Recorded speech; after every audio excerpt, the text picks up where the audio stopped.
It is overtime here again at Old Favorite Friday, and I am with Ralph Renault. We are talking about New Belgium Tripel. This Tripel has been requested for, we've been doing New Old Favorite Friday now for over 2 years, I think. And this has been requested multiple times. We're finally getting to it. It's a great brewery. We've done a bunch of beers from New Belgium before. We're a Belgium-inspired brewery at heart. That's where we started off. That's where we planted our flag. So having a New Belgium beer, having a Tripel just kind of was right up our alley. This is a really, really great example of a Tripel made by an American brewery. And a lot of these, and I am like a broken record, American breweries, when they do triples, when they do doubles, when they do quadruples, they're always under attenuated. Not always, most of the time. They're under attenuated and they all taste like banana and bubblegum. It's just what it is. But people that know how to do good Belgians know these styles, know how elegant and flavorful and complex and dry they can be. This is a great example of that because this has hop character, it's dry, it has yeast character, it's got the whole enchilada. What do you think, Ralph? Yeah, so I'm really enjoying it.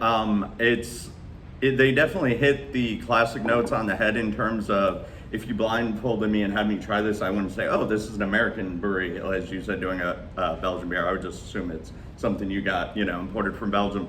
And I get like a little bit of banana and a little bit of clove phenolic, but in the way it's not overdone. It's the same way if you had like a wit beer or even a German Hefeweizen, it does that nice balancing off one another. And then as you mentioned, the hops, what I think with that little bit of clove and even in I'm getting a little bit of the malt, almost like a light caramel, but not necessarily that they use caramel malt, but just a bit of perceived sweetness. And with that hop, it's almost giving me like a flavor of like thyme again with those spices. So it adds a nice herbal note without clashing or being overpowering. That's a great point. As you were mentioning it, I was trying it, and I think maybe it's a power of suggestion, but I'm definitely getting an herbal note in there. And it just shows you the complexity. When people talk about this beer, I see like things like cardamom, coriander, those flavor profiles.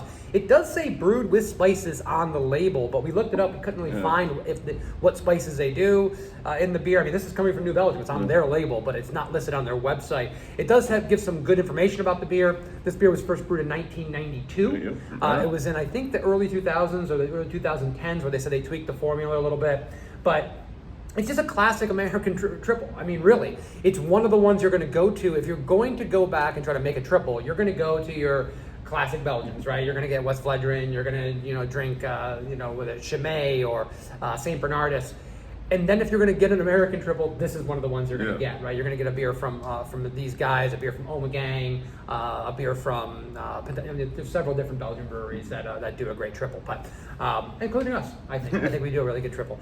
But this one's really, really nice. I love the hop profile on this. I think that's where some of the herbaceousness comes from. These are old world classic hops. I think Saaz was listed, Hallertau was listed, Liberty was listed, I think, there as well. I don't know much about Liberty, but what are you getting? Are you getting a nice hop bitterness flavor profile? What are you feeling about the hops here? Yeah, so I'm definitely, I wouldn't necessarily call it a bitterness per se, which is actually good because of that spice character, but that's why it's the character from the yeast lending itself to the hops is almost giving the hops a richer profile because like you will get like earthy and spicy from hops on their own, and with that yeast complementing it, it's creating more of like a bouquet. I almost think of like a floral bouquet because it's the way they're playing off one another. Yeah, this is a really, really nice beer, and it's really drinkable. This is a beer that comes in, I think, about 8.5%. If I can find it here, and I won't be able to because I'm on camera right now, and of course I wouldn't be able to. I think it was like right there, 8.5%. I was right.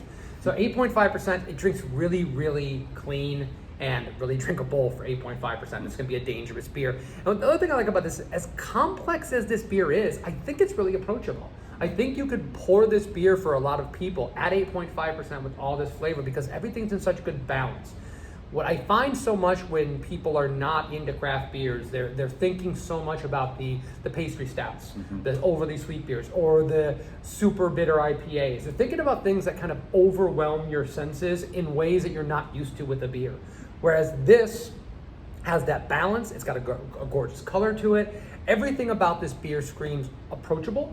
And I think it's one of the reasons why Belgian beers, classic Belgians, well-made Belgians, are such a good gateway beer into the world of craft beer. Why so many of us got into craft beer because of this. So if you picking up a 6-pack of New Belgian Tripel, and you're going to a party, this is a beer you can give to someone and say, hey, you haven't had a craft beer before, give this one a try.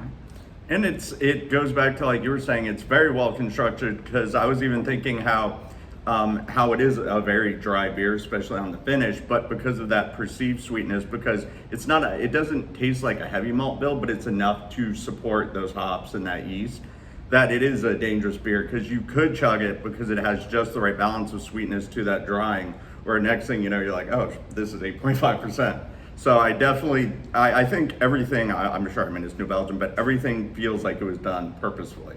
Like the way they blended it all together, it wasn't something that just happened. Well, from my experience, and I've been to New Belgium before, I was lucky enough to do that. I mean, I love their classic line of beers. I like a lot of the new stuff they're doing as well. Everything is on purpose. I mean, these guys know what they're doing, and they've known, and they've been a leader in the industry for a very, very long time. We talk about like things that we like to pair this with. I always love triples with spicy foods. I like triples with Thai food. I love triples with Indian food. Things that have a heavy spice component and a little bit of heat to them. And I think that this is no different. I think the spices and all the herbaceousness would really make all those kind of curry spices or Thai chilies and things like that really, really pop. There's also a richness here that can go with some of the heavier, creamier dishes. So I think that works really well. Do you have anything else that you would think of for a beer like this? And I was just going to say, and it kind of plays into what you're saying, because I actually love Indian food as well, but also anything with like a heat character.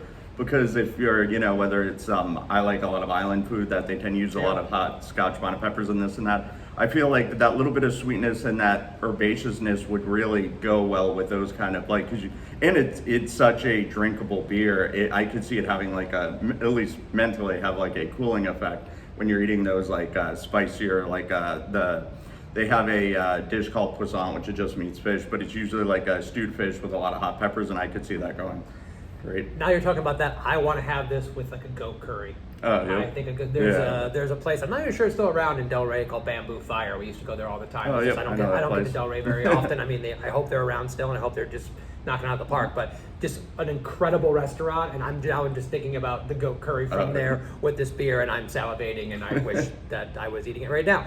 But listen, those are some foods that we like with this beer. This is a great brewery. This is a great beer. You can't go wrong with New Belgium. They have some stuff that's kind of over the top, some of the new fruitier IPA style stuff that's really not my cup of tea, but they're doing incredible numbers with it. People absolutely love it. So if you're into classic Belgian beers, you can't go wrong. If you're into the IPAs and stuff that they're doing, you can't go wrong. Please pick this beer up if you haven't had it in a while, or you're looking for what the kind of pinnacle of what American brews can do with a classic style.